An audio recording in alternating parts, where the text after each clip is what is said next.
오늘 우리에게 익숙한 이 본문 말씀을 가지고 이 물이 변하여 포도주라는 이 제목으로 함께 은혜 나누겠습니다. 우리 신약 성경의 가장 앞에 있는 마태, 마가, 누가, 요한 이 사복음서에는 하나님의 아들이신 예수 그리스도께서 이 땅에 오셔서 어떠한 일을 하셨는지, 또 어떻게 사셨는지, 무슨 기적과 이적을 우리에게 보여주셨는지를 아주 구체적으로 소개해주고 있습니다. 특별히 그 중에서 요한복음 말씀은 예수님이 하신 일 가운데 대표적으로 7가지의 표적을 가지고 예수 그리스도가 누구이신지 그것을 우리에게 증거하고 있습니다.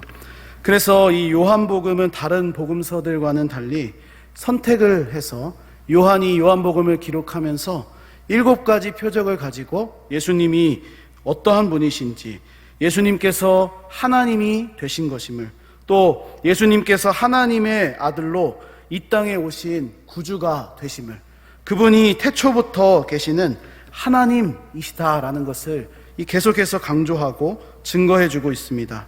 그런 의미에서 오늘 이 본문의 말씀은 요한복음이 기록하고 있는 첫 번째 이 표적의 이야기입니다. 본문 11절 말씀을 우리가 같이 보았는데 11절 말씀을 보면 예수께서 이 첫 표적을 갈릴리 가나에서 행하여 그의 영광을 나타내심에 제자들이 그를 믿으니라. 아멘. 이렇게 말씀하면서 이 물이 변하여 포도주가 된 가나의 혼인잔치 이야기가 바로 예수님이 행하신 첫 번째 표적이다. 사실은 우리가 다른 복음서를 보면 예수님이 행하신 기적이 이 다른 것이 더 앞선 것도 있다는 것을 우리가 또 볼 수가 있는데 요한복음에서만큼은 이것이 첫 번째 표적이다라고 이 선택하여서 의도적으로 기록하고 있다는 것입니다. 우리가 이 첫 표적에 대해서 바르게 이해할 필요가 있는데 옷을 입을 때에도 우리가 위에서부터 혹은 첫 단추를 잘 꿰어야지 이 밑에가 착착 맞아서 들어가는 것처럼 요한복음에서 말씀하고 있는 이 첫 표적, 이것이 무엇을 의미하는지, 무엇을 강조하고 있는지를 자세히 살펴볼 필요가 있습니다. 왜냐하면 첫 표적의 의미를 우리가 이해할 때 두 번째, 또 세 번째, 또 그 다음에 계속해서 말씀하고 있는 이 표적이 어떤 의미인지를 바르게 이해할 수가 있기 때문입니다. 우리 요한복음 맨 마지막 부분의 20장 31절에서도 이 요한복음을 기록한 목적을 우리에게 말씀합니다. 오직 이것을 기록함은 너희로 예수께서 하나님의 아들 그리스도이심을 믿게 하려 하며 또 너희로 믿고 그 이름을 힘입어 생명을 얻게 하려 함이니라. 아멘. 이것은 요한이 요한복음을 기록하면서 첫 번째에서도 어느 정도 보이는 부분인데 바로 예수님께서 하나님의 아들 그리스도라는 것을 믿도록 하기 위해서 이 요한복음을 기록했다는 것입니다. 그리고 우리가 그분을 믿고 그 안에 있는 풍성한 이 생명, 그 영생의 축복을 누리기 위해서 요한복음이 기록되었다라는 것을 밝혀주고 있는 것입니다. 그러므로 우리는 이 요한복음 전체에서 강조하고 있는 목적, 그리고 요한복음 이 첫 번째 표적에서 강조해주고 있는 이 부분, 이것을 기억할 필요가 있습니다. 왜냐하면 기록된 말씀을 통해서 또 예수님께서 보여주신 표적을 통해서 우리가 예수님을 믿을 수 있기 때문입니다. 그분이 하나님이 되시는구나. 그분이 우리를 위하여 이 땅에 오신 그리스도이시구나 라는 것을 깨닫게 되기 때문에 우리가 이 표적들을 자세히 보고 또 목적을 기억해야 한다는 말씀입니다. 또한 예수님 안에 있는 생명, 그 생명의 풍성한 은혜들을 동시에 우리가 보게 됩니다. 바라기는 오늘 말씀을 통해서 우리 예수님을 더 분명하게 바라보는 우리가 되기를 소망합니다. 그리스도 예수 안에 있는 풍성한 은혜들, 또 그 영생의 축복들이 우리 안에 새롭게 다가오는 은혜의 시간이 되기를 다시 한번 간절히 소망합니다. 우리 오늘 말씀을 우리가 잠시 살펴보겠습니다. 갈릴리 가나에서 혼인잔치가 있었습니다. 그리고 그곳에 예수님의 어머니 마리아, 그리고 예수님과 그의 제자도 있었다라고 오늘 본문이 이야기합니다. 그런데 우리가 잘 아는 대로 혼인잔치에 이 문제가 생겼습니다. 그 포도주가 떨어지게 되는, 혼인잔치에 있어서 분위기를 만들고 또 주도할 수 있는 가장 중요한 이 음료가 되는 포도주가 떨어지게 된 것입니다. 그것은 잔치의 기쁨이 곧 사라지게 될 것이다 라는 그러한 의미를 갖고 있습니다. 우리가 아마 설교를 많이 들어오신 분들은 전통적으로 유대인들이 혼례를 치룰 때에 이것이 한 일주일 정도 되는 잔치를 이 기간이 된다라는 것을 듣고 배워오셨을 것입니다.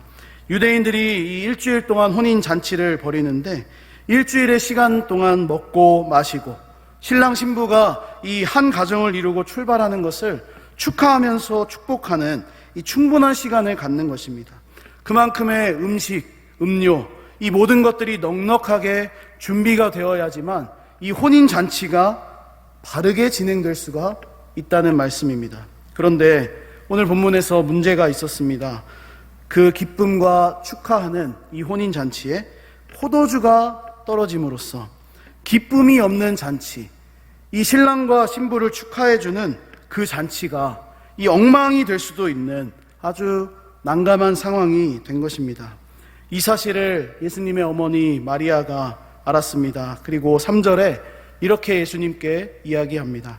포도주가 떨어진지라 예수의 어머니가 예수에게 이르되 저들에게 포도주가 없다 하니.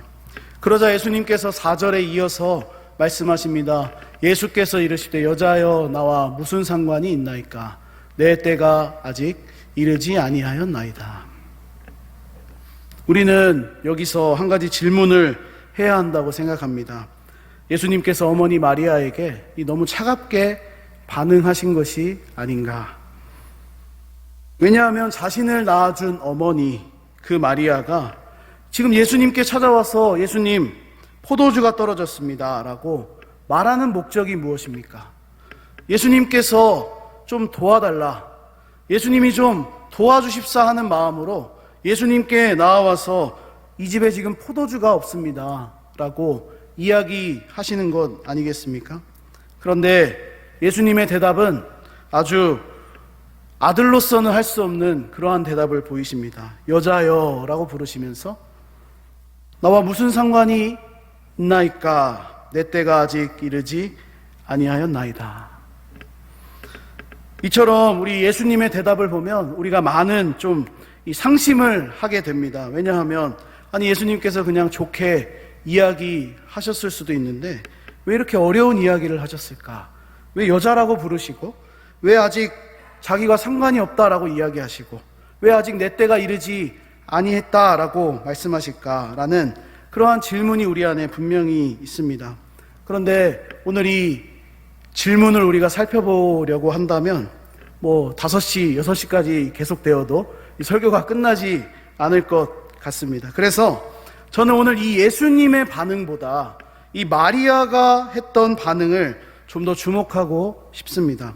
그것은 마리아가 예수님의 그 소식을 듣고 하인들에게 찾아갔다는 것입니다.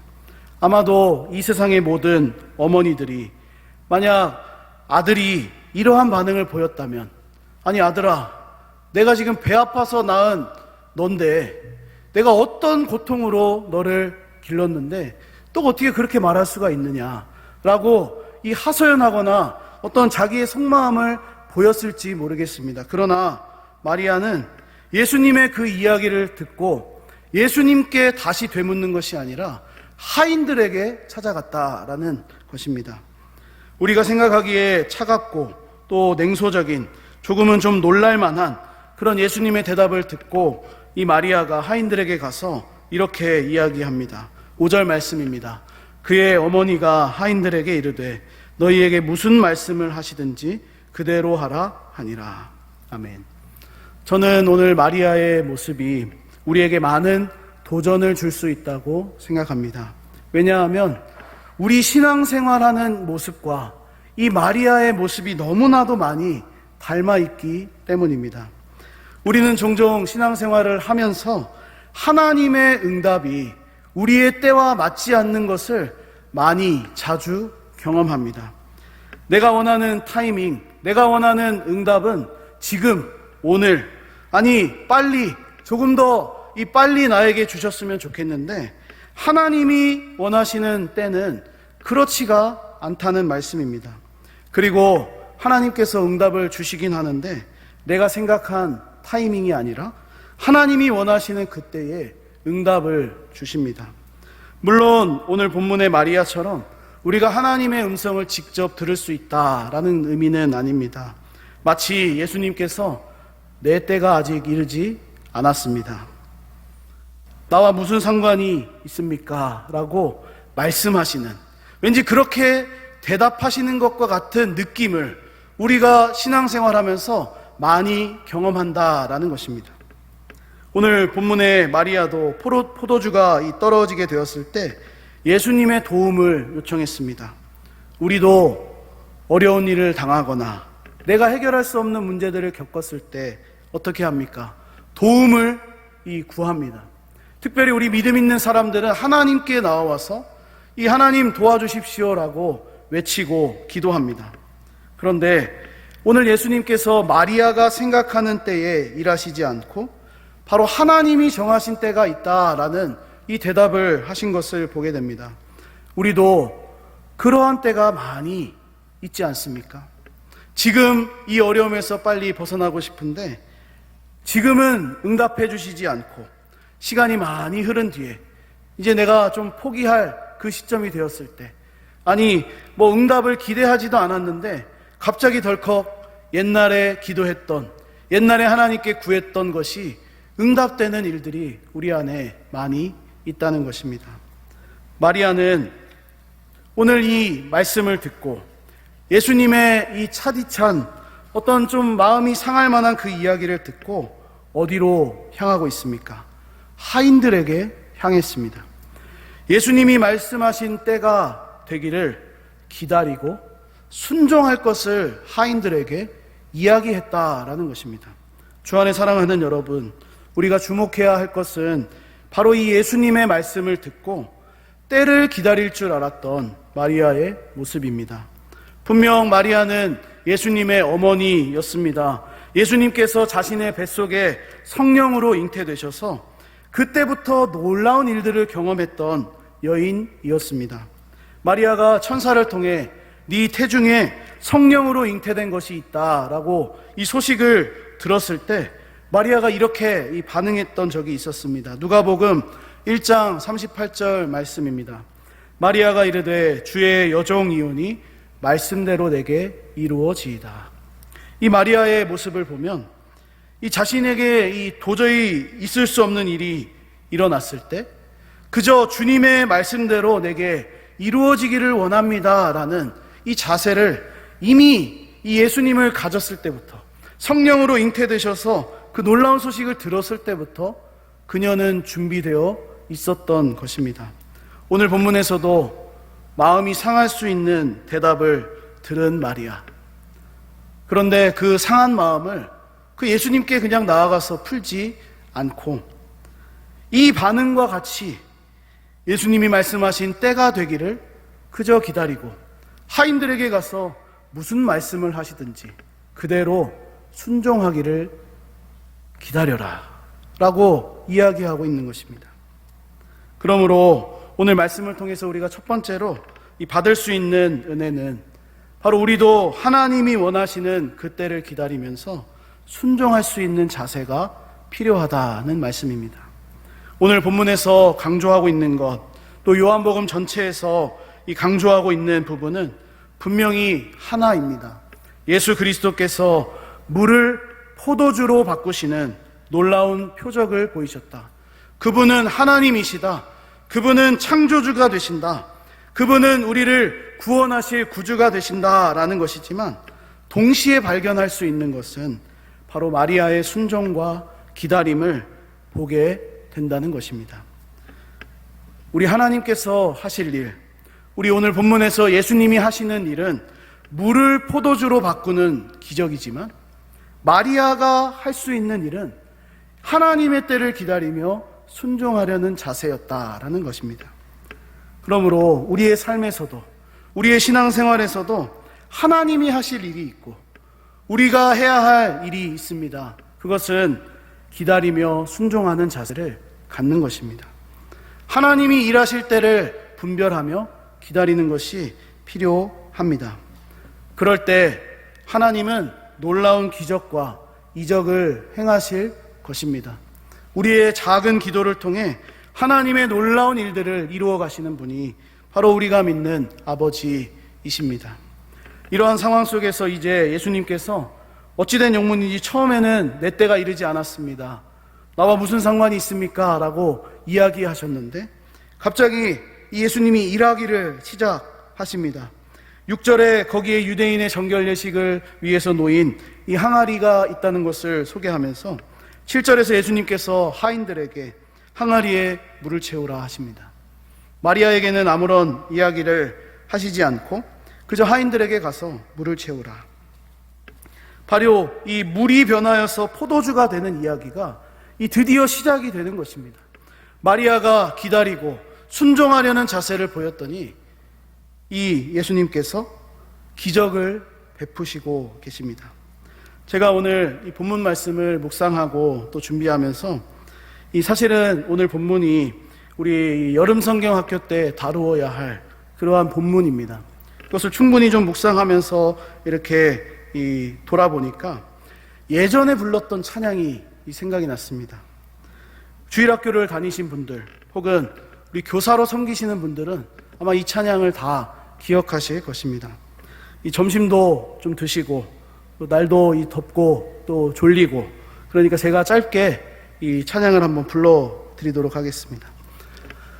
예수님이 말씀하시니 물이 변하여 포도주 됐네. 예수님이 말씀하시니 물이 변하여 포도주 됐네. 예수님 나에게도 말씀하셔서 새롭게 변화시켜 주소서. 이 말씀에, 이 찬양에, 이 말씀에 정말 의미가 다 들어있는 것 같습니다. 예수님이 말씀하셨는데 물이 변하여 포도주가 됐습니다. 그런데 우리가 찬양의 가사에서 알 수 있는 것처럼 물이 변하여 포도주가 되는 이 놀라운 이야기, 이것은 그저 그냥 동화 속에 나오는 기적과도 같은 이야기가 아니라 바로 우리 자신의 이야기입니다. 물론 물이 변하여 포도주가 된다는 것은 과학적으로, 이성적으로 될 수 없는 것이지요. 실제로 우리가 포도주를 제가 만들어 보진 않았지만 이 만들기 위해서는 무엇이 필요하겠습니까?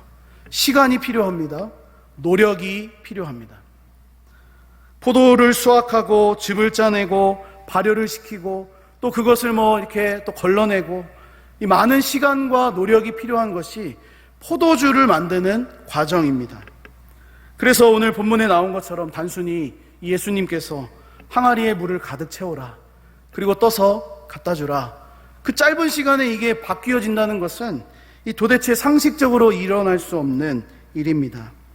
하지만 죄와 사망으로 인해서 죽었던 우리가 하나님의 은혜 가운데서, 그 사랑 가운데서 그리스도의 십자가와 능력을 통해 다시 살게 되었다라는 이 이야기는 물이 포도주가 되는 기적처럼 더 놀라운 기적이고 증거가 되는 것입니다. 우리 자신의 이야기를 믿는다면 물이 포도주가 되는 이 사건은, 이 놀라운 기적의 이야기는 충분히 믿을 수 있는 표적이 된다고 생각합니다. 왜냐하면 내가 구원받아 하나님의 자녀가 되는 이 놀라운 변화를 지금 내가 경험하고 있기 때문입니다.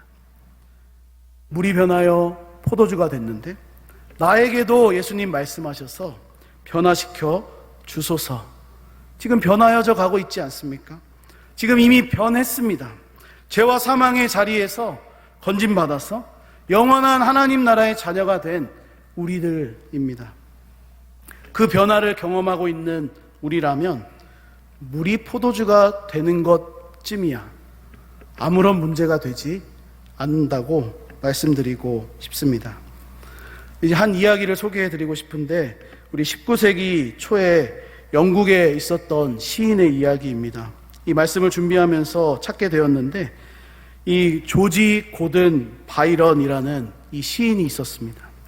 그가 대학생 시절에 이 종교학 시험을 보았다고 합니다. 그 시험의 주제가 바로 이 가나 혼인잔치 집에서 일어난 이 물이 포도주가 되는 기적을 이 신학적인 관점에서 해석하시오라는 이 문제를 받았다고 합니다. 그때 그 문제를 받아들고 이 다른 학생들은 열심히 답안지에 이것을 이제 서술하기 시작했습니다. 뭐 하나님이신 예수님께서 가나의 혼인잔치 집에서 막 이 기적을 행하셨다. 뭐 놀라운 일이다. 이 믿을 수 없는 사건을 우리가 경험하고 있다. 뭐 다양한 이 작성들을 하지 않았겠습니까? 그런데 이 바이런이라는 학생은 아무것도 작성하지 않고 그저 그냥 이 창밖만 바라보고 있었다고 합니다. 그때 교수님께서 다른 학생들은 열심히 답안지를 작성하는데 이 바이런이 작성하지 않고 있으니까 찾아와서 단 한 줄만이라도 쓰면 내가 이 시험에 패스하게 해주겠다고, 이 낙제를 주지 않겠다고 그렇게 이야기를 했다고 합니다. 그러자 이 바이런이 가만히 기다리고 있다가 말 그대로 한 줄만 쓰고 나아갔다고 합니다. 그 한 줄 내용을 보면 이렇게 되어 있습니다. 물이 그 창조주를 보고 붉어졌도다. 이 한 줄로 인해서 이 바이런이 그 시험에서 높은 점수를 받았다고 합니다. 그래서 무사히 학교를 통과했습니다. 사실 이 바이런의 이야기, 그가 이 쓴 문장은 그보다 앞서 살았던 어떤 시인의 이야기라고 하는데 이 리처드 크래쇼라는 이 시인이 먼저 이것을 사용했던 이 시라고 합니다. 저는 뭐 라틴어를 못하는데 이 밑에 보면 이렇게 번역이 된다고 합니다. 수줍은 물이 주님을 만나니 얼굴이 붉어지더라. 이 리처드 크래쇼의 이 시를 기억하고 있었던 바이런이 시험장에서 이 영어로 그것을 쓴 것입니다. 물이 그 창조주를 보고 붉어졌도다. 주 안에 사랑하는 여러분, 물이 포도주가 된 놀라운 이 이야기는 물이 창조주를 본 사건입니다. 다시 말하면 창조주께서 이 땅에 육신을 입고 오셔서 물을 만나신 이야기다라는 것이죠. 물론 우리 물이 뭐 얼굴이 붉어졌다, 뭐 어떻게 그렇게 되겠습니까? 투명한 물이 뭐 생각과 감정과 이 어떤 지각이 없는 그 물이 어떻게 붉어질 수가 있었겠습니까? 이것은 분명히 시적인 표현입니다. 그러나 창조주를 만난 물은 분명히 붉어졌습니다. 우리가 이해할 수 없을 정도로 투명한 물이 변하여 붉은 포도주가 되었습니다. 요한복음 1장 말씀을 보면 예수님께서는 하나님이시다, 예수님께서 태초부터 계셨다, 그리고 그 말씀이 하나님과 함께 계셨던 분이시며 만물이 그로 말미암아 지은 바 되었다라고 증언합니다. 그런 의미에서 요한복음의 첫 표적인 이 물이 변하여 포도주가 되는 이야기는 창조주이신 예수님께서 행하실 새 창조의 이야기, 물이 변하여 포도주가 되는 것처럼 죄인이 변하여 의인이 되고 죄와 사망의 자리에서 죽었던 도저히 구원받을 수 없었던 존재들이 하나님의 은혜로 구원받게 되는 놀라운 새 창조의 이야기를 우리에게 말씀해주고 있는 것입니다. 저는 많은 도전을 받았습니다. 물도 지각이 없고 생각이 없고 감정이 없는 물이 예수님을 만나니까 변했는데, 감정이 있고 생각이 있고 판단할 수 있는 하나님의 형상대로 지음받은 내가 하나님 앞에 섰을 때, 예수님 앞에 섰을 때 어떻게 변하지 않을 수 있겠는가 하는 것입니다. 바라기는 우리 교회의 다음 세대들이 우리 여름성경학교를 준비하고 수련회를 통해서 물이 변하는 기적처럼 인격이 바뀌어지고 복음으로 충만해지는 그러한 이 놀라운 회복의 역사가 있게 되기를 간절히 기도해 주시기를 부탁드립니다. 첫 표적은 장차 뒤에 일어날 놀라운 구원의 이야기를 미리 보여주는 것입니다. 특별히 물이 변하여 포도주가 된다는 이야기는 창조주가 아니면 할 수 없는 일입니다. 마찬가지로 죄인이 구원받아서 하나님의 자녀가 된다는 그 이야기는 창조주가 아니면 할 수 없는 일이죠. 오늘 본문에서도 혼인잔치에 큰 문제가 있었지만 예수님께서는 그것을 충분히 해결하고 계십니다. 세상을 창조하시고 보시기에 좋았다 말씀하셨던 그분께서 죄로 인해 이 세상이 어그러지고 보기 좋지 않게 되자 하나님의 아들 예수 그리스도를 보내셔서 우리의 죄값을 대신 치르시고 죄의 문제를 해결해 주시는 것입니다. 그러므로 오늘 본문의 말씀을 통해서 우리가 두 번째로 받을 수 있는 은혜는 예수 그리스도만이 우리를 새롭게 하실 능력이 있다라는 것입니다.